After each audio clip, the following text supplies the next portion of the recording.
పాతకాలంలో రాజులు ఒకళ్ళనొకళ్ళు కొట్టుకుంటుండేవాళ్ళు. అలా కొట్టుకుంటున్న రాజులు ఒకళ్ళకి సహకరించి రెండో వాళ్ళని ఓడగొట్టడంలో ప్రిపేర్ అయ్యి తద్వారా కథ నడిపేటటువంటి పరిస్థితి ఉండేది. తద్వారా ఓ 10 రాజ్యాల యొక్క అండ తీసుకుని చక్రవర్తులు అవుతుండేవాళ్ళు. ఈ చక్రవర్తుల దగ్గరికి ఈ రాజులు వెళ్ళేటప్పుడు ఒకటి కప్పం కట్టేవాళ్ళు, రెండోది గిఫ్ట్లు ఇస్తుండేవాళ్ళు. అట్లాగే ఇప్పుడు చక్రవర్తిగా అమెరికా ఉంటే సామంతరాజుగా పాకిస్తాన్ ఉంది.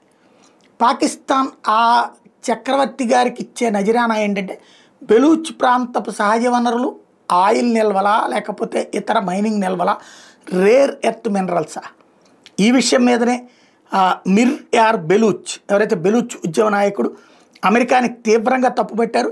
అమెరికాతో పాకిస్తాన్ ఆయిల్ డీల్స్ కుదుర్చుకునేటటువంటి ప్రయత్నం చేస్తుంది. మా దేశానికి సంబంధించింది మా భూభాగాన్ని పాకిస్తాన్ ఆక్రమించుకుని అమెరికాకి దారాదత్తం చేస్తానంటే అమెరికా తీసుకోవడం అంటే అంతకంటే దారుణం మరొకటి లేదు. అట్లాగే ఓ పక్కన పాకిస్తాన్ అణుహెచ్చరికలు చేస్తోంది. పాకిస్తాన్ అధ్యక్షుడు వచ్చి ఇక్కడ కూర్చుని అమెరికాలో కూర్చుని అణుహెచ్చరికలు జారీ చేస్తుంటే శాంతి కాముకులు అని చెప్పుకుని అమెరికా నోరు మీద పక్కపోవడం అనేటటువంటి సిగ్గుచేటు. అంటే ప్రపంచ తీవ్రవాది కింద అమెరికా ఏమైనా మారుతుందా?